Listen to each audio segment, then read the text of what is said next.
అపోస్తులుడైన పౌలు గారు రోమీలకు రాసిన పత్రిక మొదటి అధ్యాయం 7వ వాక్యం. చాలా పెద్ద వాక్యం ఉంటుంది. అది అంతను చదవలసిన అవసరం లేదు. అందులో చివరి భాగం, మీరును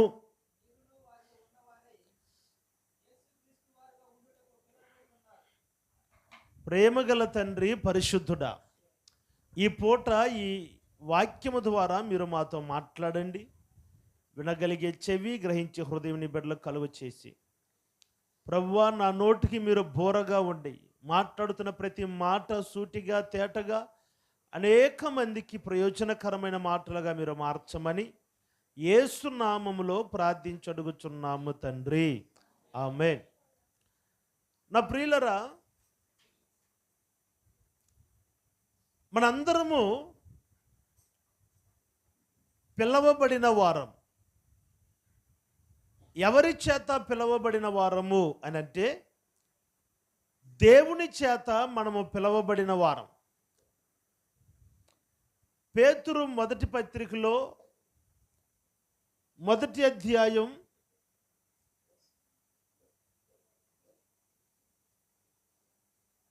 10వ వాక్యం కానీ మీరు గమనిస్తే,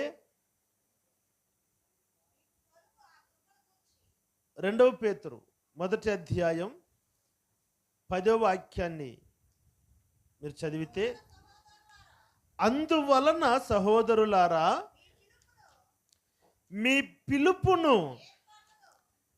ఏర్పాటును కన్ఫర్మ్ చేసుకోండి. మీ పిలుపు ఏంటన్నది మీరు కన్ఫర్మ్ చేసుకోవాలి. మీ పిలుపు ఏంటిది? దేని కొరకు ప్రభు మిమ్మల్ని పిలిచినాడు? దేని కొరకు ప్రభు మిమ్మల్ని ఎన్నుకున్నాడు? మీ పిలుపులో ఉన్న రహస్యం ఏంటి అన్నది మీరు కన్ఫర్మ్ చేసుకొని, మీరు గుర్తించి ఆ విషయంలో మీరు కొంచెం జాగ్రత్తలు తీసుకోండి. మనందరినీ ప్రభు పిలిచినాడు. అదే పేతురు మొదటి పత్రికలో 2వ అధ్యాయము 9వ వాక్యంలో ఉంటుంది. అయితే మీరు చీకటిలో నుండి ఆశ్చర్యకరమైన తన వెలుగులోనికి మిమ్మును పిలిచినాడు.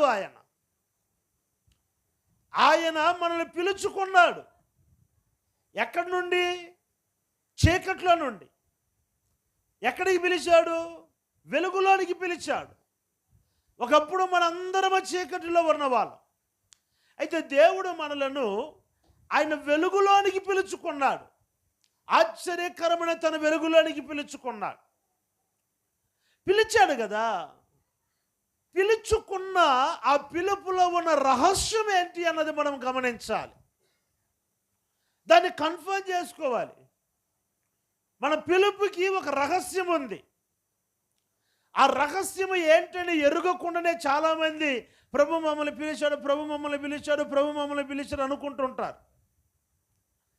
కొంతమందిని సువార్థికులుగా పిలుచుకున్నాడు, కొంతమందిని కాపురులుగా పిలుచుకున్నాడు, కొంతమందిని ఉపదేశకులుగా పిలుచుకున్నాడు, కొంతమంది అపోస్తులుగా పిలుచుకున్నాడు, కొంతమందిని ప్రవక్తలుగా పిలుచుకున్నాడు, కొంతమందిని పరిచర్య చేసేదానికి పిలుచుకున్నాడు, కొంతమందిని వాయిద్యాలు వాయించడానికి పిలుచుకున్నాడు, కొంతమంది మందిరాన్ని శుభ్రం చేసేదానికి పిలుచుకున్నాడు, కొంతమందిని సువార్త చెప్పేదానికి పిలుచుకున్నాడు.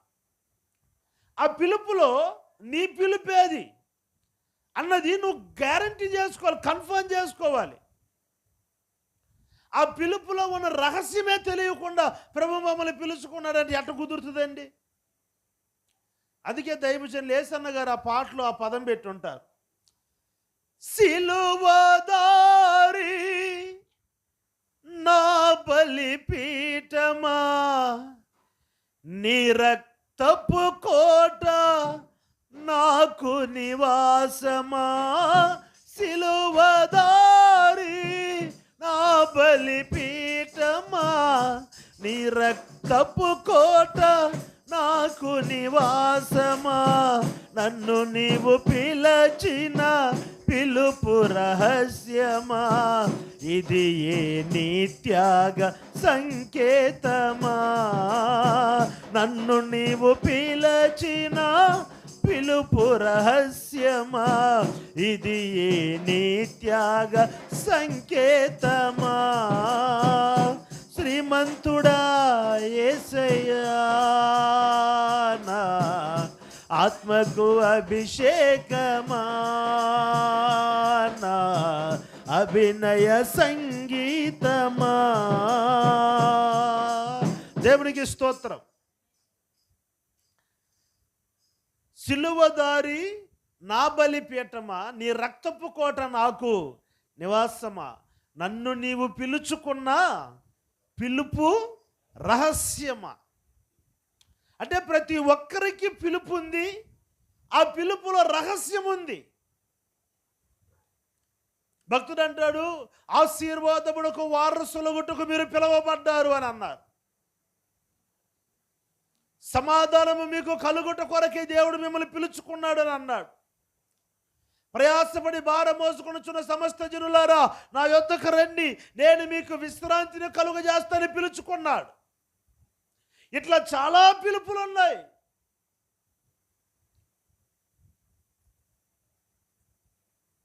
నాకు తెలిసిన ఒక బ్రదర్ ఉన్నాడు. ఆ బ్రదరు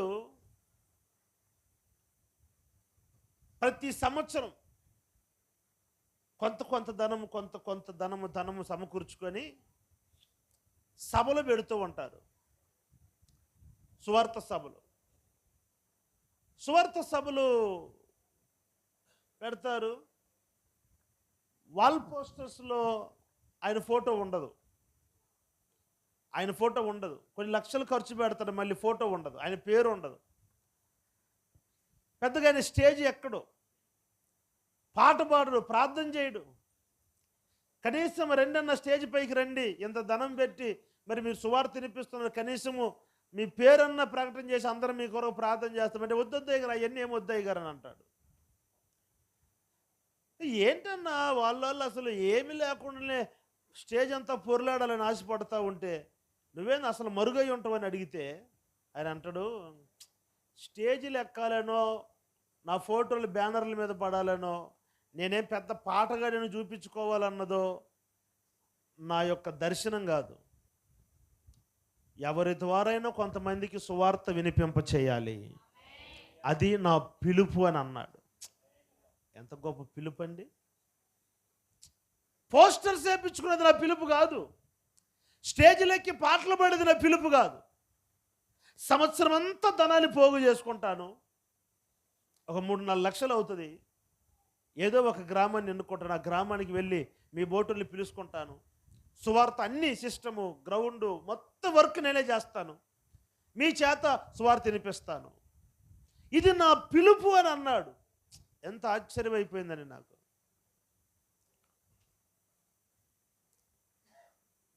ఆ మధ్య ఒక అతను సభలు జరుగుతూ ఉంటే, చెన్నైలో సభలు జరుగుతూ ఉంటే తాగి వచ్చి ఆ సభలు జరుపుతున్న సంఘ కాపరి మీద తగువేస్తున్నాడు.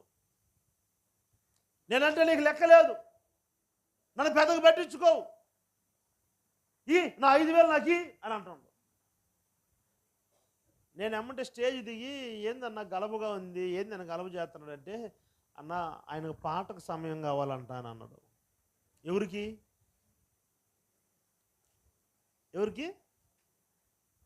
ఫుల్లుగా దాగొచ్చి ఆయనకు పాటకు సమయం కావాలంట అన్న, ఎట్టన్నా మనం ఎక్కిచ్చేది అని అన్నాడు. సరే పంపించచ్చు కదా, చెప్పినా ఎంట్లే. మరి ఏమన్నాడంటే, ఆయన ఈ సభలకు 5,000 ఇచ్చిండు, 5,000 అడుగుతుండ అంటున్నాడు. పుణ్యాత్ములు కూడా ఉన్నారు భూమి మీద, ఏమండి? అంటే ఉద్దేశం ఏంటంటే, నేను 5,000 రూపాయలు ఇచ్చా కాబట్టి నేను స్టేజ్ మీద కనపడాలి, అది ఆయన ఆశ. దేవుని కృపలో మన సంఘంలో లేరులే, కొన్ని సంఘాలలో ఉంటారు. వాళ్ళు ఏం చేశారో అది బహిరంగంగా పాస్టర్ నోటారు అనౌన్స్మెంట్ చేస్తే బతుకులుంది పాస్టర్కి, లేకపోతే బతకనీరు. అమ్మ ఉన్నారు, ఇట్లాంటి సంఘాలు ఉన్నాయి. ఏమన్నా ఫ్యాన్ రెక్కల మీద పేర్లు వేసిన చరిత్రలు లేవా? అమ్మో, ఆంధ్ర సైడ్ యాడికి పోయినా ఉంటాయి రెక్కలకి ఒక పేర్లు. ఆ కంపెనీ ఏం కంపెనీ అని ఆ పేరు కనపడదు. పుల్లయ్య, నల్లయ్య, ఎర్రయ్య, తెల్లయ్య అని ఉంటుంది. పేరు లేదు ఒక పేరు. అంటే ఏంటంటే వాళ్ళు కనపడాలి అనుకుంటారు. పెద్దగా ఏముండదండి, అయితే కనపడాలి. ఈయన చెప్పిన మాట, అమ్మ 3-4 లక్షలు ఖర్చు పెట్టి చేస్తున్నా, అబ్బాయి స్టేజ్ ఎక్కనంటే ఎక్కనంటాడు. ఏందన్నా అసలు ఏందన్నా నీ గురి? నా పిలుపు ఏందంటే నేను సువార్త చెప్పలేను, నాకు అంత పిలుపు లేదు, అంత జ్ఞానం లేదు, అంత పరిశుద్ధ గ్రంథం గురించి అవగాహన లేదు. అయితే ఒకటి, ఇందులో ఉన్న మాటలు అభిషేకించబడిన దైవజనులు ప్రసంగిస్తున్నప్పుడు అనేక మంది ఆత్మలు రక్షింపబడతారు. అది మాత్రమే తెలుసు. కాబట్టి ఎట్లాగైనా సరే కొంతమందిని ప్రభు రాజ్యానికి చేర్చాలని నేను ప్రతి సంవత్సరము ఈ పరిచర్య జరుపుతూ ఉన్నానని అన్నాడు. ఆయన అంటాడు క్లారిటీగా, ఇది నా పిలుపు అన్నాడు. ఇట్లా కొంతమందికి పాటలు పాడే పిలుపు ఉంది. అట్లా ప్రభు ఒక్కొక్కరిని ఒక్కొక్క పిలుపులో ఉంచాడు. ఆ పిలుపు యొక్క రహస్యం ఏంటన్నది మనము తెలుసుకోవాలి నా ప్రియులారా. అయితే సంఘముతో పౌలు చెప్తూ ఉన్న మాట, మీరందరూ దేని కొరకు పిలువబడ్డారు అని అంటే, మీరు యేసుక్రీస్తు వారుగా ఉండుట కొరకై మీరు పిలవబడ్డారు. చేతులెత్తి స్తోత్రం చెప్పండి గట్టిగా. ఎవరుగా ఉండుటకు పిలువబడ్డామంటండి? ఎవరుగా ఉండుటకు? దేని కొరకు ప్రభు మనలందరిని పిలుచుకున్నాడు? ఏమండి, పరిచర్యలో కొన్ని విధాలు ఉన్నాయి. అయితే సంఘముతో పౌలు చెప్తున్నమాట, సంఘాన్ని దేవుడు ఎందుకు పిలుచుకున్నాడంటే, మీరందరూ యేసుక్రీస్తు వారుగా ఉండాలి.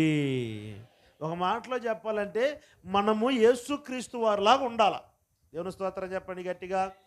యేసుక్రీస్తు పిల్లలు ఉండేది కాదు, యేసుక్రీస్తు వారసులు ఉండేది కాదు, యేసుక్రీస్తు భక్తులు ఉండటం కాదు. అసలు మీరే యేసుక్రీస్తు వారుగా ఉండాలి. మీలో యేసుక్రీస్తు వారు కనపడాలి. కొన్ని పోలికలు ఉంటాయి.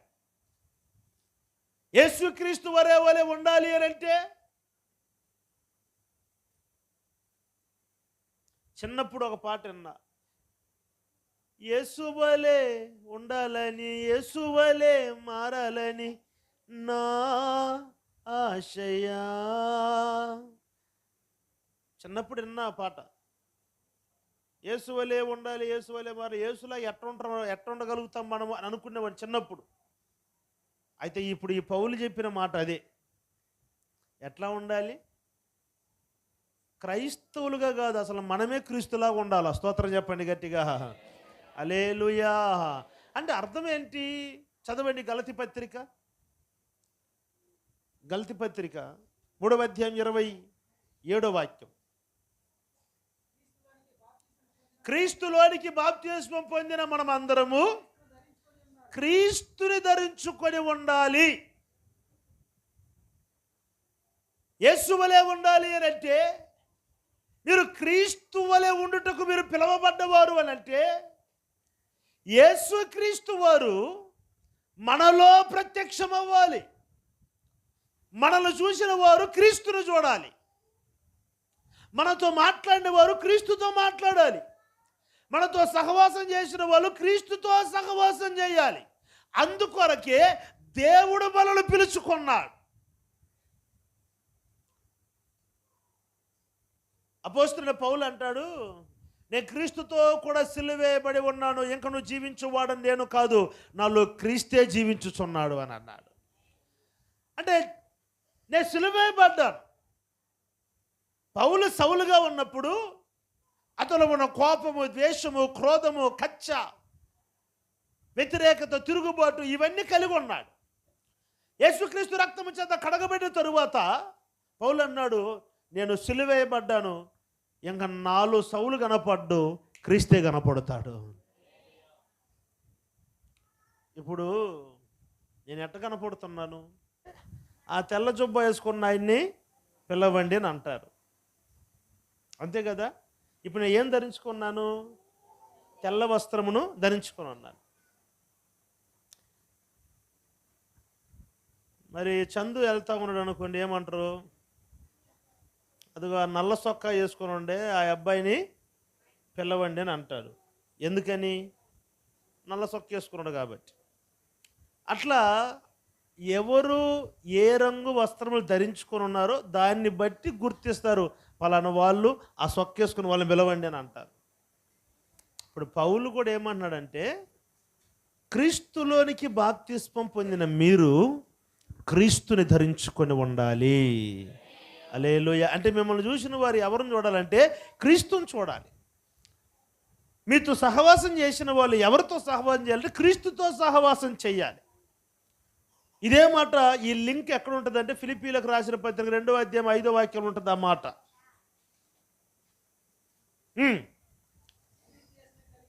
క్రీస్తు యేసునకు కలిగిన ఈ మనస్సు మీరును కలిగి ఉండండి. తలపైకి ఎత్తండి.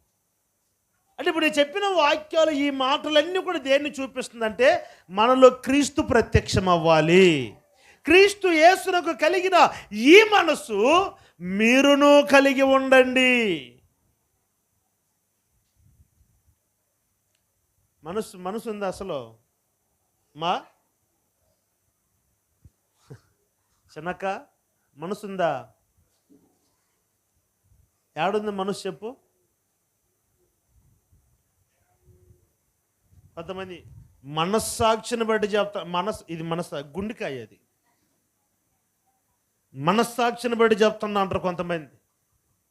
మనసు మీద చేయిపెట్టి చెప్పు, ఇది మనసా? ఇది గుండె. మనసు అంటే ఏంటి తెలుసా? క్యారెక్టర్. క్రీస్తు యేసునకు కలిగిన ఈ క్యారెక్టర్ మీరు కలిగి ఉండాలి. హల్లెలూయా. క్రీస్తు యేసునకు కలిగిన మనస్సు మీరు కలిగి ఉండాలి. మిమ్మల్ని చూసిన వారు క్రీస్తుని చూడాలి. మీరు క్రైస్తవులుగా కాదు, మీరే క్రీస్తుగా ఉండాలి. యేసు ప్రభు ఎలా ఈ భూలోకములోనికి వెలుగుగా దీపముగా దిగి వచ్చాడో మీరు కూడా ఒక దీపముల వెలుగు ప్రకాశించాలి. నా ప్రియులారా, యేసు క్రీస్తు వలె మనం ఉండాలి. ఆయన క్యారెక్టర్ ఏంటి? ఆయన క్యారెక్టర్ యేసుక్రీస్తు వలె మనం ఉండాలి అంటే యేసుక్రీస్తులో ఏముంది అనేది మనం తెలుసుకోవాలి. యేసుక్రీస్తులో ఏముంది అని ఒక 3 మాటలు నేను మీకు చెప్తాను. ఏముంది యేసుక్రీస్తులో? చదవండి పరిశుద్ధ గ్రంథములో లేవి కాండము 11వ అధ్యాయం 45వ వాక్యం.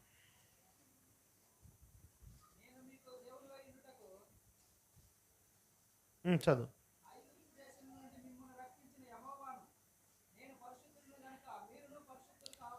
దేవునికి స్తోత్రం కలుగునుగాక. చెప్పండి గట్టిగా, కొంచెం గట్టిగా చెప్పండి. హల్లెలూయా. ఇశ్రాయేలీయులతో ప్రభు చెప్తూ ఉన్న మాట, నేను పరిశుద్ధుడనై ఉన్నాను గనుక మీరును పరిశుద్ధులై ఉండండి. యేసుక్రీస్తు వారు ఏది ఆయన చేయకుండా మనల్ని చేయమని చెప్పలేదండి. ఏదైనా ఆయన చేసి దాన్ని చూపి తర్వాత చెప్పాడు మీరు ఎలా నడుచుకోవాలి. అందుకే భక్తుడు అంటాడు, ఆయన బాధపడి మనకు మాదిరి ఉంచిపోయాడు, మనం ఆయన అడుగుజాడల యందు నడవాలి అని అన్నాడు. యేసుక్రీస్తు వారు బాప్తిసం తీసుకున్నారా లేదా? అమ్మా తీసుకుంటారా లేదా? యోహాను భక్తుడు అంటాడు, అయ్యా నీ వల్ల నేను బాప్తిసం పొందాలి, కానీ నీకు నేను బాప్తిసం ఇచ్చి అంతటి వాడిని కానయ్యా అని చెప్పినా కూడా యేసుప్రభు విడిచిపెట్టాడా? లేదు. నీతి యావత్తు ఇలా జరగాలన్నదే తండ్రి చిత్తము, కాబట్టి నాకు బాప్తిస్మం ఇవ్వమన్నాడు. నా ప్రియులారా, మీరు గమనించండి, బాప్తిస్మము పొందుకున్నంత వరకు యేసుప్రభు వారు విడిచిపెట్టలేదు యోహానుడు. బాప్తిస్మం పొందుకొని ఒడ్డుకొచ్చిన తర్వాత ఆకాశం నుంచి దేవుడు మాట్లాడుతున్నాడు, ఇతను నా ప్రియ కుమారుడు. హల్లెలూయా. అంటే యేసు ప్రభు వారు మీరు బాప్తిస్మం పొందాలి అని మనతో చెప్తున్నాడంటే ఆయన పొంది చూపాడు. అది ఏది కూడా ఆయన చేయకుండా నేను మాత్రము ఈ పని చేయను కానీ మీరు అది చేయాలి అని యేసు ప్రభు ఎప్పుడు చెప్పలేదు. నేను మీకు ఒక మాట చెప్తానంటే ముందు దాన్ని నేను పాటించేవాడినై ఉండాలా. స్తోత్రం చెప్పండి గట్టిగా. అర్థమైందండి? ఒకరోజు మహాత్మా గాంధీ గారు, గాంధీ గారిని చూసారా? గాంధీజీ గారిని, మహాత్మా గాంధీజీ గారిని చూసారా? నయోమి చూసావా? మహాత్మా గాంధీ గారిని చూడలేదా? ఎక్కడ చూసి నువ్వు చూడలేదంటారు వాళ్ళు. పెట్టి తీసి చూపి అంటారు, దాంట్లో ఉంటాడు, పెట్టి నిండా ఉంటాడు. మహాత్మా గాంధీజీ గారి దగ్గరికి ఒక తల్లి గారు కుమారుని తీసుకొచ్చిందంట. తీసుకొచ్చి, అయ్యా అందరికి మంచి ఉపదేశాలు చేస్తాను, నీతి కార్యాలు చేస్తాను, వీడికి ఒక మాట చెప్పు అన్నదంట. ఏం చెప్పాలమ్మా అంటే, వీడు ఎక్కువ చాక్లెట్లు తింటా ఉండు, చాక్లెట్లు తినొద్దు అని చెప్పు అని అన్నదంట. వెంటనే ఈయన కూడా అవునా సరే పోయి ఒక నెల తర్వాత రమ్మా అని అన్నాడంట. ఈయన ఈ నెలంతా ఆలోచిస్తుందంట, ఏం చేస్తాడో, ఏ మంత్రాలు చేస్తాడో, ఏం మ్యాజిక్లు చేస్తాడో, ఏం చెప్పి ఈయన మైండ్ని బ్రెయిన్ వాష్ చేస్తాడో అని ఆలోచిస్తూ ఉండిందంట. తర్వాత ఒక నెల తర్వాత మరల వచ్చి మహాత్మా గాంధీజీ గారిని వచ్చి కలిసిందంట. కలిసి, అయ్యా మరి వీడికి ఏమన్నా మాట చెప్పకూడదా అనేదంట. ఏం మాట అమ్మ అంటే, పోయిన నెల నేను వచ్చాను, వీడు చాక్లెట్లు తింటావు, ఎంత చెప్పిన ఇంట్లో నువ్వు చెప్తాను వింటడేమో ఆయన తీసుకొచ్చాను అన్నదంట. నేను ఓకే రైట్ మర్చిపోయి ఇంక మీద చాక్లెట్లు తినొద్దురా అన్నదంట. ఆ చెప్పిన నిలిపోమ్మ అన్నదంట. అసలు ఈమెకు అసలు దెమ్మ తిరిగిపోయింది. ఈ మాట చెప్పేదానికి ఒక నెల తర్వాత రమ్మంది ఎందుకైనా, ఈ మాట ఏదో అప్పుడే చెప్పుండొచ్చుగా అని ఆలోచిస్తూ ఉన్నదంట. ఏమంటే గాంధీజీ గారికి కన్ఫ్యూషన్ అయిపోయి, ఏందమ్మా చాలా ఆలోచిస్తున్నాను అంటే, ఏం లేదయ్యా మరి ఈ మాట చెప్పేదానికి నెల ఎందుకు వెయిట్ చేయించావు? నెల నుండి నాకు పిచ్చెక్కిపోయింది, ఈ గాంధీజీ గారు ఏం చెప్తారో, ఎట్ట చెప్తారో, వీడి మైండ్ ఎట్ట మారుతారని చెప్పేసి నువ్వు సింపుల్గా చాక్లెట్లు తినబాకరా అని చెప్పేశావు. ఏంది గాంధీజీ గారు అంటే, అందుకు ఆయన అన్నంట, అదేం లేదు, చాక్లెట్లు తినే అలవాటు నాకు కూడా ఉంది. చాక్లెట్లు తిని పళ్ళు పుచ్చిపోయి గాంధీజీ గారికి పళ్ళు ఉండవు. బాబా బొక్కనూరు గాంధీజీ గారికి పళ్ళు ఉండవు. చూసారా? మీ దగ్గర ఉన్న కాగితాలలో కూడా చూడండి, అంటే డబ్బులలో కూడా చూడండి, పళ్ళు కానరావు సరిగా. చాక్లెట్లు నాకే తినే అలవాటు ఎక్కువ ఉన్నాయి, నేను తింటా, వాడి తెరవద్దని చెప్పేది కరెక్ట్ కాదు కాబట్టి ముందు నన్ను నేను మార్చుకున్నాను, ఇప్పుడు వాడికి ఉపదేశం చేస్తున్నాను అన్నాడు. హల్లెలూయా. కాబట్టి ముందు యేసుక్రీస్తు వారు అది చేయకుండా ఎప్పుడు నువ్వు ఇది చేయాలని యేసుప్రభు వారు ఎప్పుడు చెప్పలేదు, చెప్పడు కూడా. ఇప్పుడు యేసుప్రభు వారు ఎవరయ్యా అంటే పరిశుద్ధుడు. ఆయన ఈ భూలోకంలో 33.5 కోట్ల దేవతలు ఉన్నా పరిశుద్ధుడు ఉన్నాడంటే అది ప్రభు అయిన యేసుక్రీస్తు వారు ఒక్కడే. చప్పట్లు కొట్టండి గట్టిగా. ఎలాంటి పరిశుద్ధుడు ఆయన అంటే, అతి పరిశుద్ధుడా. ఎలాంటి పరిశుద్ధుడు ఆయన? అతి పరిశుద్ధుడు. ఆయన వేసుకున్న వస్త్రము దేవాలయములోనికి దిగి వస్తే సూర్యకాంతి తేజస్సు కంటే ప్రకాశవంతంగా ఉన్నదంట వెలుగు. హల్లెలూయా. ఎంత పరిశుద్ధుడండి. ఈరోజు బల్లారాధన కాబట్టి కొంతమంది అందరూ తెల్లగా కనపడ్డారు, అయినా కొంతమంది సర్వణ స్టోర్లో కనపడేటట్టు కనపడుతున్నారు, కలర్లుగా. దేవుడు మీకు కూడా మారు మనసు దయచేయును గాక త్వరలో. ఎట్నే ప్రతి వారం వచ్చేమమ్మా, నీకేమయ్యా నువ్వు చెప్తా ఉతికే దేవురు, నేను ఉతికెత్తా. మరి ఎప్పుడు వేసినా నేను తెల్లబాట్లు, మరి నా పరిస్థితి ఏంది? దేవుని స్తోత్రం కలుగును గాక. చెప్పరే గట్టిగా హల్లెలూయా. అంటే మంచి పరిశుద్ధత యేసుక్రీస్తు వారిలో ఉన్నది. ఏ యొక్క స్త్రీ యేసు ప్రభు వారి యొక్క పరిశుద్ధతను చెడపలేకపోయింది, ఏ పాపము యేసుక్రీస్తు వారి యొక్క పరిశుద్ధతను చెడపలేకపోయింది. శరీరం లోకంలో ఉన్నదంతా శరీరాశ నేత్రాశ జీవపు డమ్ము, శరీరాశ నేత్రాశ జీవపు డమ్మము యేసుక్రీస్తు వారికి సమీపంగా దరిదాపులో కూడా రాలేకపోయింది. ఆయన పరిశుద్ధుడు. యేసు ప్రభుని పాపములో చిక్కుబెట్టాలని వచ్చిన సమరయ స్త్రీని సహితము పరిశుద్ధంగా మార్చిన వాడు ప్రభు యేసుక్రీస్తు వారు. హల్లెలూయా. అలాంటి పరిశుద్ధుడు ఆయన. ఆయన అంటాడు, నేను పరిశుద్ధుడను గనుక నీవును పరిశుద్ధుడుగా ఉండాలి. మీరు ఎలాంటి వారు ఉండాలి? నా వారుగా ఉండాలి. మీరు యేసుక్రీస్తులో ఉన్న ఒక స్పెషాలిటీ ఏంటంటే ఆయన పరిశుద్ధుడు, పాపం ఎరుగని వాడు. ఆయన రక్తము నిరపరాధ రక్తం, కల్మషము లేని రక్తం. 30 వెండి నాణ్యాలకు యేసు ప్రభుని అమ్మివేసిన ఇస్కరియోతు ఏమంటాడంటే, నిరపరాధ రక్తాన్ని నేను అమ్మివేశానన్నాడు. పిలాతు అంటాడు, ఈ నిరపరాధ రక్తములో నేను అపరాధిని చెప్పి చేతులు కడుక్కున్నాడు. పిలాతు భార్య ఉత్తరము రాస్తుంది, ఆయన నీతిమంతుడు, ఆయనలో ఏ దోషము లేదు, ఆయన జోలికి నువ్వు వెళ్ళవద్దు. మనందరికీ ఒక గర్వకారణం ఏంటో తెలుసండి, మన దేవుడు మాత్రమే పరిశుద్ధుడి భూమి మీద. హల్లెలూయా. ఎవ్వరూ ఆ పరిశుద్ధతను చెడపలేకపోయారు.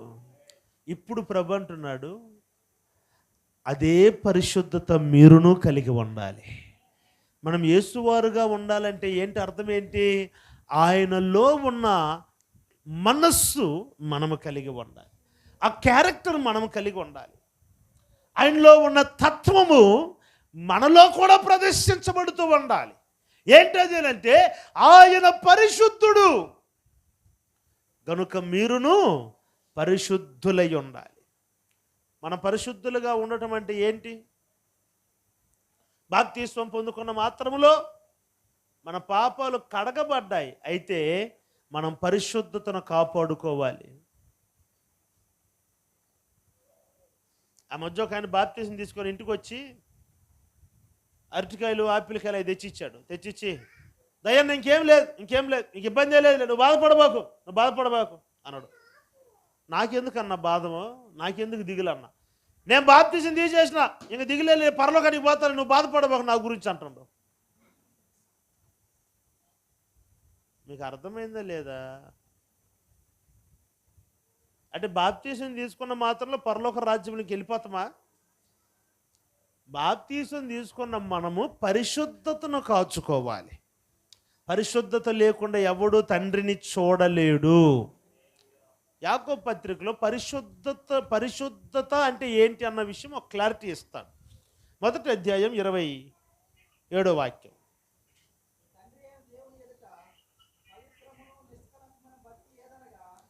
తండ్రి అయిన దేవుని ఎదుట పవిత్రమైన అంటే పరిశుద్ధమైన భక్తి ఏంటనగా,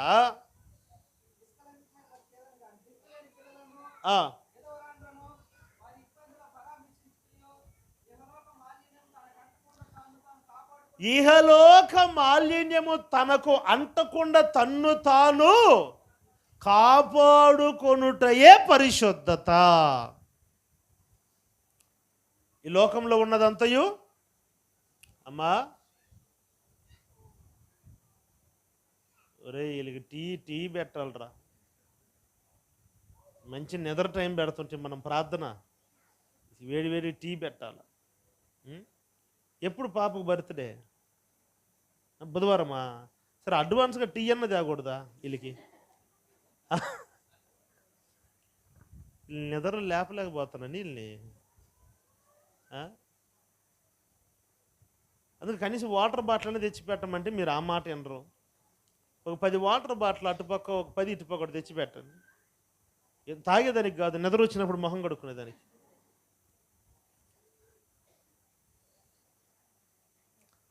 లోకంలో ఉన్నదంతయు అదే కదా ఇందాక అడిగింది మిమ్మల్ని. ఇందాక ఎందుకు నోర్లు మోగబోయాయి చెప్పండి?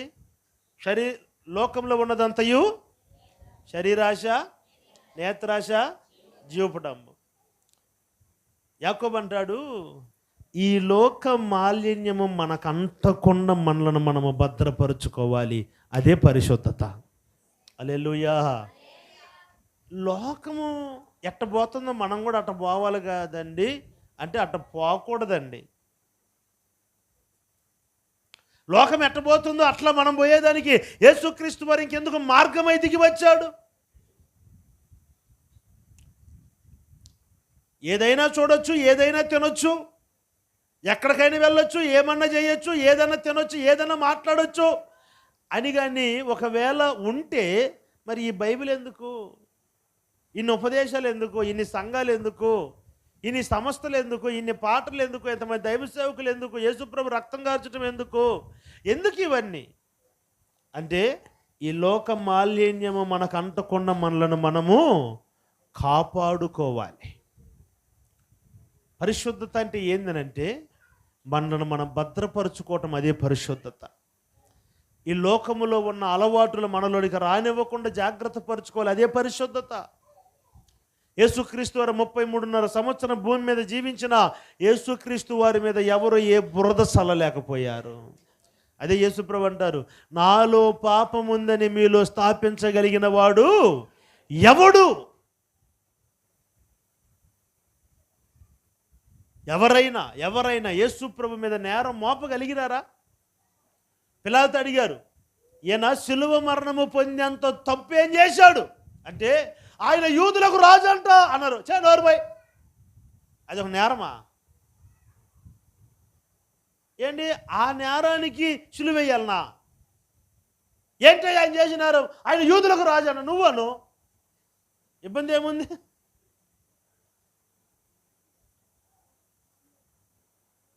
ఆయన అద్భుతాలు చేశాడంట, నువ్వు చేపించుకో. ఆ శిలువ మరణం పొందేంత నేరమైన ఏముంది అని ఎవరన్నారు? పిలాతు అడుగుతున్నాడు. అంటే ఈ లోక మాలిన్యము తనకు అంటకుండా ఆయన కాపాడుకున్నాడు. హల్లెలూయా, హల్లెలూయా. పరిశుద్ధ గ్రంథంలో మనందరికీ తెలిసిన సన్నివేశం, యోసేపు గారు ఆయనలో ఉన్న పరిశుద్ధతను అపవిత్రపరచాలని సాతానుగాడు పోతిఫరు భార్యల నుండి క్రయ చేశాడు. ఎలాగైనా పరిశుద్ధతను చెడపాలి, పవిత్రతను చెడపాలి, దేవుని దర్శనములకు దూరం చేయాలి. ప్రతిరోజు ఉన్న మాట ఏంటంటే ప్రతిరోజు వేధిస్తుందంట పోతిఫరు భార్య. అయితే నా ప్రియులరా, ఒక దినము ఎవ్వరు లేని సందర్భములో యోసేపు ఒంటరిగా ఉన్నప్పుడు యోసేపు సొక్కాయి పట్టుకున్నది పోతిఫరు భార్య. అప్పుడు యోసేపు దగ్గర ఇప్పుడు ఎవ్వరు లేరు, ఇబ్బంది ఏమీ లేదు యోసేపు అని పోతిఫరు భార్య పలికిన ప్రభు ఏమంటాడు తెలుసా? క్షమించండి, యోసేపు ఏమంటాడు తెలుసా? ఇక్కడ ఎవ్వరు లేకపోయినా నా ప్రభు నన్ను చూస్తూ ఉన్నాడు. హల్లెలూయా. ఆయనకు విరోధంగా ఇంత ఘోరమైన పాపము నేను ఎలా చేయగలను? అక్కడ రాయబడిన ఆయన వస్త్రమును అక్కడ విడిచిపెట్టి పారిపోయేశాడంట. చప్పట్లు కొట్టండి గట్టిగా. లోక మాల్యనం మనకు అంటకుండా తన్ను తాను పవిత్రపరుచుకొని కాపాడుకోవటం అంటే ఏంటంటే ఇది. పాపం ఎక్కడ జరుగుతుందో అక్కడ పోయి నిలబడటం ఏంది? ఆ మధ్య 4 వైన్ షాప్లోకి వెళ్ళి వస్తుంటే ఇంకొక సంఘ పెద్ద పోయి వస్తా ఉన్నాడు. యాడికి? వైన్ షాప్లోకి. ఏందన్నా నువ్వు కూడా పోయేస్తున్నావు ఏందనంటే, అబ్బే నేను తాగను. మరి ఇంకేం ఆరాధన చేసి వస్తున్నావు లోపల? అబ్బే నేను తాగను, ఊరకు చూడను పోయిన, అదే తాజ్మహలా చూడను పోయేదానికి. అక్కడ ఉంటే నీ పరిశుద్ధత అపవిత్రత అయిపోతుందని నీకు తెలుస్తుందా? పారిపో అక్కడి నుండి. ఎంత నష్టపోయినా పర్వాలేదు. యోసేపు నిజానికి ఎంత నష్టం జరిగింది? ఏంది ఎవరో చెప్పు. ఉత్తముడుగా ఉండని తీసుకుని పోయి జైల్లో పెట్టలా? ఎంత నష్టం జరిగింది, ఎంత అవమానం అండి. జైల్లో పెట్టబోవటం అంటే ఎంత అవమానం, ఎంత ఇన్సల్ట్. మరి అంత నష్టము జరిగిన యోసేపు నష్టమన్న పడ్డాడు కానీ పరిశుద్ధతను మాత్రం విడిచిపెట్టలా. కొట్టు చప్పట్లు గట్టిగా. అది పరిశుద్ధతను కాచుకోవాలి. యేసుక్రీస్తు వారు పరిశుద్ధుడు గనుక మీరును పరిశుద్ధులై ఉండు. యేసుక్రీస్తు వల్లే మనం ఉండాలి. నెంబర్ 2, రెండవ మాట చదవండి. యోహాను సువార్త 15వ అధ్యాయం 12వ వాక్యం.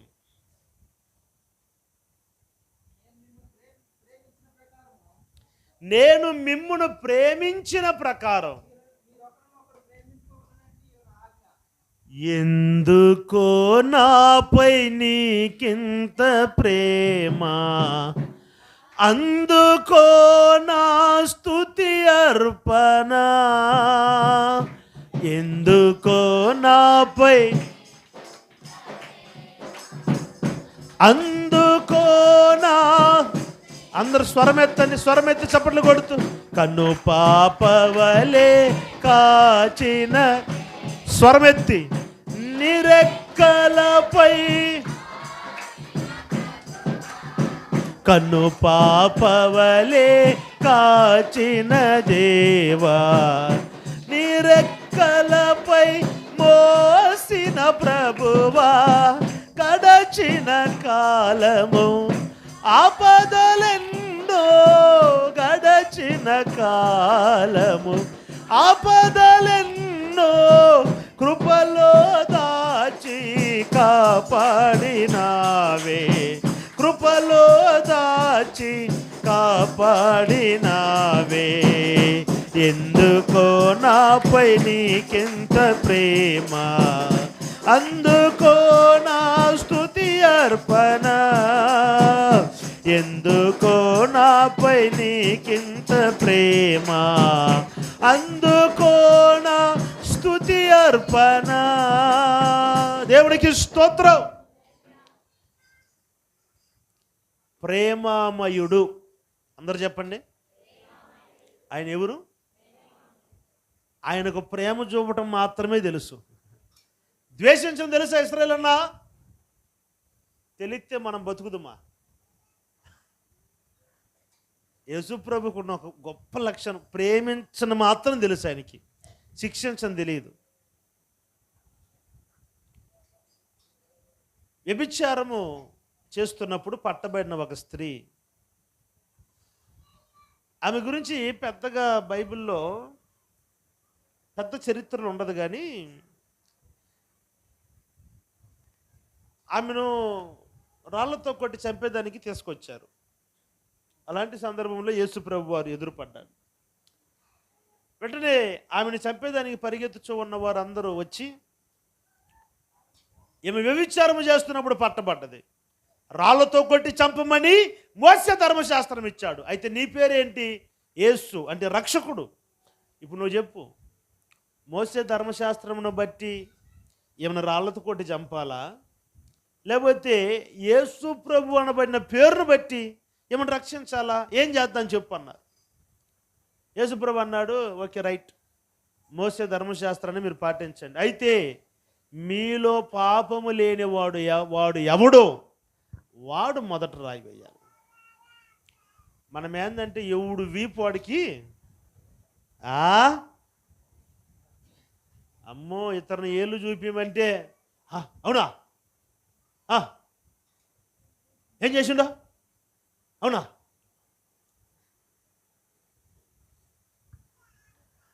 ఏండి నువ్వు ఒకరిని వేలు చూపిస్తే 3 వేలు నిన్ను చూపిస్తాయి. అందుకే బైబిల్లో ప్రభు అంటాడు, తన కంటిలో నలుసు పెట్టుకొని ఎదుటివాని యొక్క కంటిలో ఉన్న ధూళిని వెతకూడదు. అక్కడ ఉన్న వాళ్ళు మొత్తం ఆ బ్యాచ్ వాళ్ళు.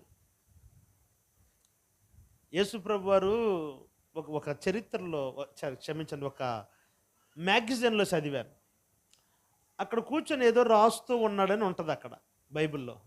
ఆయన ఇసుకలో కూర్చొని ఏదో రాస్తూ ఉన్నాడంట. ఏం రాస్తున్నాడంటే ఆ నిలబడుకుని రాళ్ళు పట్టుకుండ్రే పలానా పుల్లయ్య ఇవన్నీ రాసి ఏంది రాసేదని పోయి చూసిండ్రంట. చూసి అమ్మో అని చెప్పి రాళ్ళు కింద పడేసి పారిపోయారంట వాళ్ళు. స్తోత్రం చెప్పండి గట్టిగా. యేసు ప్రభు దగ్గర దాచుని మాలుతుందండి. అమాయకంగా ముసుగులు వేసుకున్నారు కానీ మీరు యేసు ప్రభు దగ్గర దాచు కుదురుతుందా? ఒక్కొక్కడు వచ్చి ఏందని రాసేదే పలానోడు పొలంలో, అమ్మో అందరూ పారిపోయేశారు. ఇప్పుడు ఆమెను శిక్షిస్తే ఎవరు శిక్షించాలి అంటే ఆయనలో పాపం లేదు. మీలో పాపం లేనివాడు ఎవడో ఆమె మీద రాయివేయను. అక్కడ పాపం లేని ఒకే ఒకడు ప్రభువు యేసుక్రీస్తు వారు. ఇప్పుడు యేసు ప్రభు వారు ఆమెను శిక్షించవచ్చు, కానీ యేసు ప్రభు వారు ఆమెను ఏమంటారు తెలుసండి? అమ్మా ఎంత పలుకండి అది. ఒక వ్యభిచారిలో కూడా తల్లిని చూశాడండి యేసు ప్రభు. ఎంత ప్రేమ అండి ఆయన ప్రేమ. మన పాపములు, మన క్రోధములను బట్టి కానీ ఒకవేళ కానీ యేసు ప్రభు వారు ద్వేషము చూపింటే మనం ఎక్కడండి? అయితే ఆయన పాపులను కూడా ఆయన ప్రేమించినాడు. యేసు ప్రభు వారు పాపనే ద్వేషిస్తాడు కానీ పాపులను ద్వేషించే దేవుడు కాదు. ఆయన పాపులను ప్రేమించి పాపాన్ని ద్వేషించే దేవుడు ఆయన.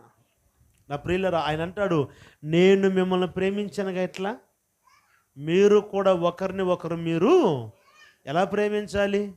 ఏ ప్రేమ అది? ఏ ప్రేమ? భార్యాభర్తల ప్రేమ కాదు, తల్లిదండ్రుల ప్రేమ కాదు, అన్నదమ్ముల ప్రేమ కాదు. యేసయ్య ప్రేమ మనము చూపాలి. హల్లెలూయా. ఏంటి యేసయ్య ప్రేమ అంటే? యేసుక్రీస్తుని 30 వెండి నాణ్యములకు అమ్మి వేసిన ఇస్కారియోతుని నా స్నేహితుడు అని పిలిచినాడు ఆయన. దేవుని స్తోత్రం చెప్పండి గట్టిగా. అవసరానికి డబ్బులు ఇగిపోతే మళ్ళీ ఆ మొహం చూడవు. నువ్వు వేడ యేసు ప్రభులాగా ప్రేమిస్తావు. యేసు ప్రభులాగా ప్రేమించడం బట్టే ఈటెం చేశాడు పొడిచిన వారు సహితం వాడిని ప్రేమించి ప్రభు అంటాడు, అయ్యా వీళ్ళని క్షమించినైనా తెలియకుండా చేస్తున్నారు. ఏం ప్రేమ అండి. అగాధ సముద్ర జలములైనా నీ ప్రేమను అర్పజాలవుగా. అగాధ సముద్ర జలములైనా నీ ప్రేమను అర్పజారవుగా. ఈ ప్రేమ నీకై విలపించుచు ప్రాణము దారా పోయుచునే. ఈ ప్రేమ నీకై విలపించుచు ప్రాణము దారా పోయుచునే. సిలువలో వ్రేలాడి నీ కొరకే సిలువలు వ్రేలాడే. దేవునికి స్తోత్రం. అగాధ సముద్రైన జలములైన ఆయన నీ మీద పెట్టిన ప్రేమను ఆర్పలేవు. హల్లెలూయా. నేటి వరకు ఆ ప్రేమను ప్రేమిస్తున్నాడు. అదే ప్రేమతో నేను ప్రేమిస్తున్నాడు. మరి నీలో ఏది ఆ ప్రేమ? ప్రభు ఏమన్నాడంటే, మిమ్మల్ని మీరు ప్రేమించుకోండి కాదు, నేను మిమ్మల్ని ఎలా ప్రేమించానో అదే ప్రేమ మీరు కనుపరచాలి. హల్లెలూయా, హల్లెలూయా. ప్రేమ గురించి చాలా ఉన్నాయండి. ప్రేమ అన్నిటినీ కప్పును.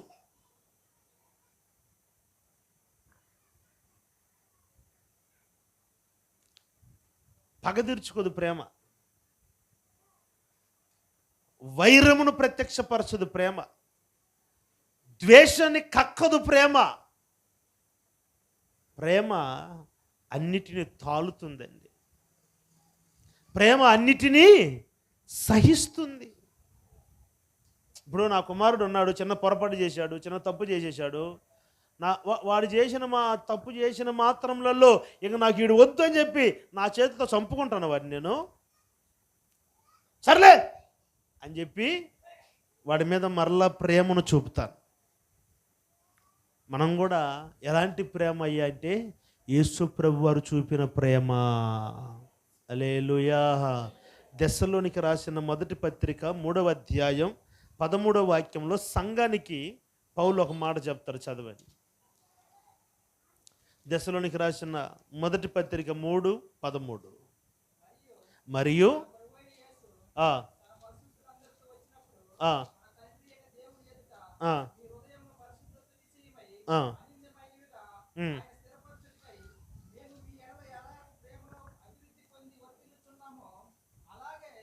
మేము మీ ఎడల ఎలాగూ ప్రేమలో అభివృద్ధి పొంది వర్ధిల్లుచున్నామో అలాగే మీరును ఒక్కని ఎడల ఒకడును మనుషులందరి ఎడలను ప్రేమలో అభివృద్ధి పొంది వర్ధిల్లునట్లు ప్రభువు మీకు కృప దయచేయునుగాక. మన దేంట్లో వర్ధిల్లాలి అని సంఘానికి పౌలు చెప్తున్నమాట. ప్రేమలో మీరు వర్ధిల్లాలి. దేంట్లో అభివృద్ధి చెందాలమ్మా? అభివృద్ధి అంటే ఏంటి? అభివృద్ధి అంటే ఏంటండి? తెలీదా? అభివృద్ధి అంటే ఒకప్పుడు 5,000 రూపాయలు జీతం తీసుకున్నారు, ఇప్పుడు 10,000 రూపాయలు తీసుకున్నారు. అదేంది అది? ఇప్పుడు తిరుమలసై మనం ప్రారంభం మందిరం తిరుమలసైలో పెట్టాం కదా.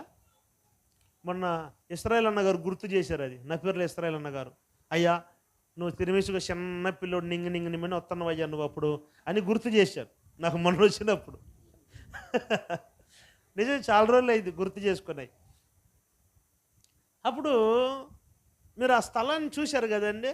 ఎంతమంది అన్నారు తిరుమలసైలో మనం ప్రార్థన జరుగుతున్నప్పుడు? చేతులు ఎత్తండి. రైట్, మీకంతా తెలియదు. మీరు ఇప్పుడు వచ్చిన వాళ్ళు మీరందరూ జూనియర్, వాళ్ళే సీనియర్. అప్పుడు ఎట్టున్నదండి? అది ఒక అడవిలాగా ఉన్నది కదా. ఇప్పుడు వెళ్ళి చూడండి. ఇల్లులు కాదన్నా రూబేన్ అన్న, బిల్డింగ్లు కట్టారు. అప్పుడు మనం మన చర్చి పెట్టున్నప్పుడు అక్కడ ఉన్న ఫ్లాట్లు 30,000 40,000కి ఇస్తామని బతిమలాండి మనోళ్ళు. 7 ఊరు ఉంటారు అని చెప్పి వచ్చారు. మన పాపం మనకి హెచ్చులోలం కాదు, చెన్నెచ్చులా. ఇప్పుడు కొన్ని లక్షలు దొరకట్లే ఫ్లాట్లు అక్కడ. స్తోత్రం చెప్పండి గట్టిగా, హల్లెలూయా. అంటే అభివృద్ధి. మీరు గమనించండి, ఇదే నజరత్ పేట కూడా ఒక దినం ఎట్టున్నది. ఇప్పుడు ఎంత అభివృద్ధి అయిందండి. చెన్నై సిటీ కూడా ఎంత అభివృద్ధి అయిందండి. సోలింగ్ నెల్లూరుకి చిన్న వయసులో నేను నాన్నగారితో పెళ్ళిళ్ళకి అప్పుడు తీసుకొని పోయాడు మమ్మల్ని. ఎవరు నోయి అన్నది? నన్న ఏందో ఈ మధ్య వాక్యం ఎక్కువైతే ఇట్టాడు సిగ్నల్ ఎత్తండ్రు, కాళ్ళు ఎదురుగా పెడతండ్రు, ఏయ్ అంటుండ్రు.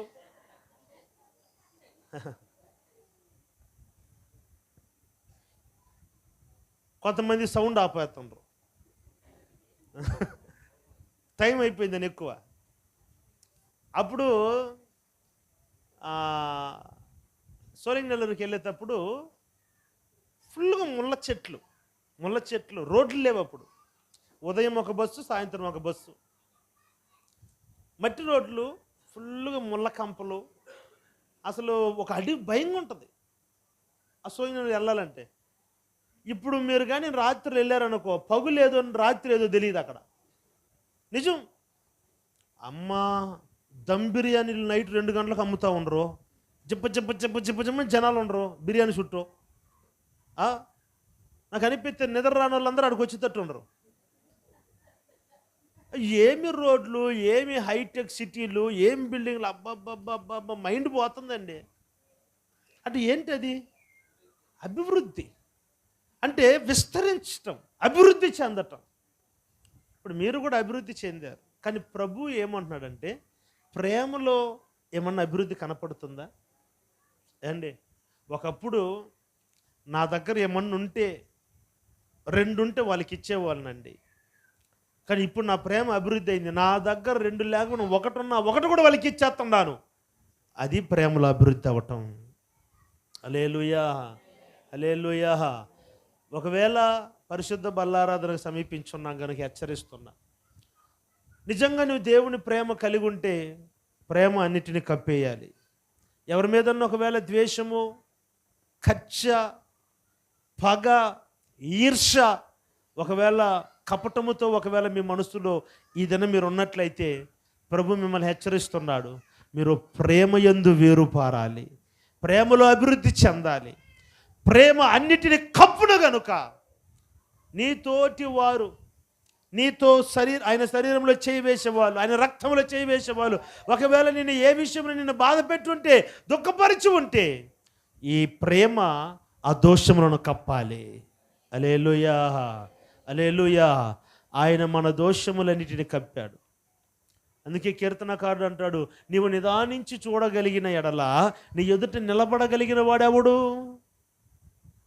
అని. కాబట్టి అయితే నువ్వు చూసి చూడనట్టు వెళ్ళిపోతున్నావు కనుక మేము బ్రతుకుతున్నామయ్యా అని అంటాడు. ప్రేమ కనుక కప్పివేసింది. యేసుక్రీస్తు వలె మీరు ఉండాలంటే ఒకటి, ఆయన పరిశుద్ధుడు గనుక మీరు పరిశుద్ధులై ఉండాలి. రెండు, ఆయన ప్రేమించేవాడు గనుక మీరును ఇతరులను యేసుక్రీస్తు వలె ప్రేమించేవారై ఉండాలి. మూడవ మాట చదవండి. యెహోషువ గ్రంథం 2వ అధ్యాయం 12వ వాక్యం. యెహోషువ గ్రంథం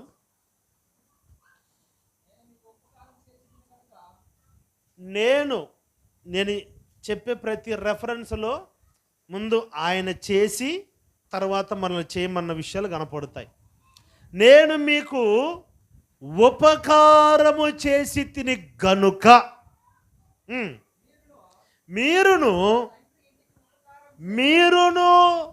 మీ తండ్రి ఇంటికి ఉపకారము చేయాలి. మన దేవుడు ఎవరండి? ఉపకారా? ఉపకారం అంటే మేలు చేయటం, అపకారం అంటే హాని చేయటం. దేవుని వలన నేను నష్టపోయాలండి అన్న వాళ్ళు ఉంటే ఒక హల్లెలూయా చెప్పండి, ఒక దండేసి దండం పెడదాం. దేవుని వలన నేను నష్టపోయానని ఎవరైనా చెప్పగలుగుతారా? దేవుడు నాకు కీడు చేశాడు అని ఎవరైనా? మన దేవుడికి హాని చేయటం రాదు. ఆ పాటలండి, మేలు చేయక నీవు ఉండలేవయ్యా. ఆయన ఎవరంటే మేలు చేయకుండా ఉండలేడు మన జీవితంలో. అంటే ఆయన ఒక ఉపకారి. నేటి వరకు నా జీవితంలో మాత్రం దేవుడు ఉపకారమే చేశాడు. ఆమె మీరు చూస్తే మీ జీవితంలో అంతా అపకారమే చేసినట్టు ఉండవు, అవునా? మీ జీవితంలో దేవుడు మేలు చేశాడా కీడు చేశాడా చెప్పట్లేదేంది? మీరు మేలే చేశారంటే ఉపకారిగా మీ జీవితంలో కూడా, అపకారి కాదుగా. ఒక మాట చెప్పనా, ఉపకారము చేశాడు కనుకనే ఈరోజు బ్రతికి బట్టగట్టగలిగాం. హల్లెలూయా. అపకారం చేసి ఉంటే ఎరికి ఆఖరి పాట పాడి ఉంటాం కదా, మనకు పాడి ఉంటారు. పరదేశులము ర్యాలీ. ఆయన ఉపకారం చేశాడు కనుకనే ఈరోజు మనము బ్రతికాం. ఓకే, ఆయన ఉపకారం చేశాడు. కానీ ఉపకారం చేశాడు కనుక మనము కూడా ఇతరులకి ఏం చేయాలండి? ఉపకారము చేయాలి. దేవుని స్తోత్రం కలుగునుగాక. ఎవరైనా మనకు హాని చేసినా వారికి మనం మేలే చేయాలి. అదే దేవుని వాక్యం. ఉపకారము చేయుట నీవు మరువకు అని అంటాడు భక్తుడు. ఒకరోజు దావీదు ఏం చేశాడంటే, రాజుగా స్థిరపడినాక అతని దగ్గర ఉన్న అనుచరుని పిలిచి, రేయ్, సౌలు నాకు హాని చేసిన, సౌలు కుమారుడు యోనతాను నాకు మేలు చేశాడు. అయితే ఇప్పుడు వాళ్ళ వంశంలో ఎవరు లేరు, వారికి నేను ఉపకారం చేయాలి. కాబట్టి సౌలు కుటుంబీకులలో ఎవరైనా ఉన్నారేమో వారిని తీసుకురా అన్నాడు. ఎందుకు దావీదు అంటే, నేను వారికి ఉపకారం చేయాలి. చదువుతారా మాటను? రాజుల 2వ గ్రంథం, క్షమించండి, సమూయేలు 2వ గ్రంథం 9వ అధ్యాయం 3వ వాక్యం. సమూయేలు 2వ గ్రంథం.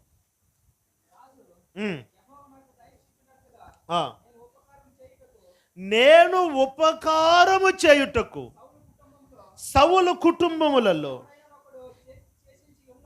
ఎవరైనా ఉన్నారా అని ఎందుకు దావీదు అని అడిగారు. దావీదు దానికి అంటాడు, నేను వారికి ఉపకారము చేయాలి. ఏం చేయాలి చెప్పాలి? ఏం చేయాలండి? మనకు అపకారం చేసిన వారికి కూడా మనం ఉపకారమే చేయాలి. అట్టున్నప్పుడు ఉపకారం చేసిన వాళ్ళకి రెండంతలు ఉపకారం చేయాలి. దేవుని స్తోత్రం చెప్పండి గట్టిగా, హల్లెలూయా. నా ప్రియులరా, ఒక మాట చెప్తాను, జాగ్రత్తగా వినండి. ఒక రౌడీగా ఉన్న అతను ప్రభుని నమ్ముకొని పరిచర్యలోకి వచ్చాడు. అతను ప్రార్థన చేస్తున్నప్పుడల్లా నలిగిపోయిన ఒక తట్టు ఉందండి, ప్లేటు, అది ముందు వచ్చి వేలాడుతూ ఉందంట. అది కళ్ళు మూసుకొని ప్రార్థన చేసేటప్పుడల్లా ఇదేందబ్బా దర్శనమైంది ఎట్టు వస్తుంది అనుకున్నాడంట.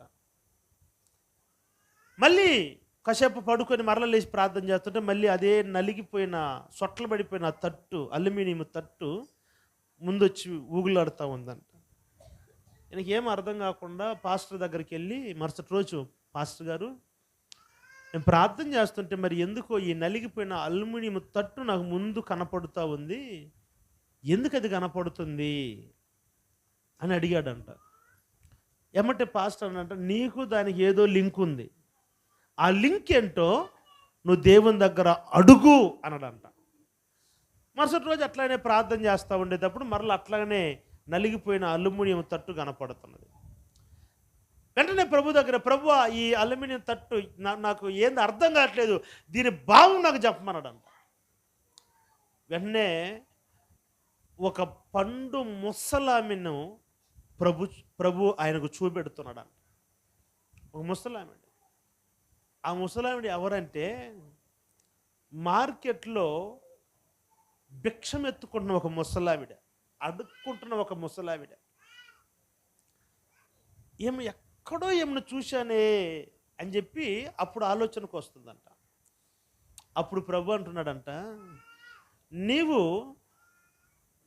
నన్ను నమ్ముకోక మునుపు ఒకరోజు తాగేదానికి డబ్బులు లేవని ఆమె తట్టులో ఉన్న డబ్బులు లాక్కొని, ఆ తట్టు లాక్కొని ఆమె నెట్టివేసి నువ్వు వెళ్ళిపోయేసావు, ఆమెను బాధ పెట్టావు.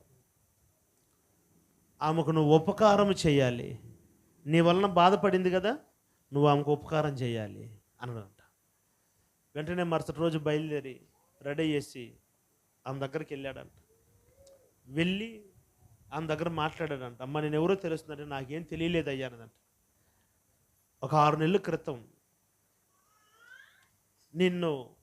నీ దగ్గర ఉన్న అల్యూమినియం తట్టును లాగి వేసుకో, డబ్బులు తీసి వేసుకో, నిన్ను నెట్టివేసి ఒకడు వెళ్ళిపోయాడే, నీకు గుర్తుందంటే అవునయ్యా గుర్తుందన్నాను. అది ఎవరో కాదు నేనే అన్నాడంట. నా దేవుడు చెప్పాడు నీకు ఉపకారం చేయమని అని చెప్పి ఆమెకు మంచి వస్త్రములు తీసిచ్చి, మంచి ఆహారం తీసిచ్చి, కొంత డబ్బులు ఇచ్చి నన్ను క్షమించమ్మా అని చెప్పి వెళ్ళిపోయాడంట. నా ప్రియులరా, అంటే ఎందుకు ఈ మాట చెప్తున్నాడంటే మనము ఎవరికి అపకారం చేయకూడదు, అది దేవునికి నచ్చని పని. నా సూత్రం ఒకటే, శాతనైతే మేలు చేయాలి, మేలు చేయకపోయినా పర్వాలేదు, కీడు చేయకూడదు. హల్లెలూయా. నీ వల్ల అయితే ఒకడికి మంచి చేయి, నువ్వు మంచి చేయకపోయినా పర్వాలేదు, సైలెంట్గా ఉండిపోయి ఇబ్బంది ఏమి లేదు, కానీ వాడికి కీడు మాత్రం చేయకూడదు. ప్రభు మేలు చేయుచు సంచరించుచుండెను అని ఉంది బైబిల్లో. కాబట్టి ఆయన మేలు చేసేవాడు, ఉపకారం చేసేవాడు.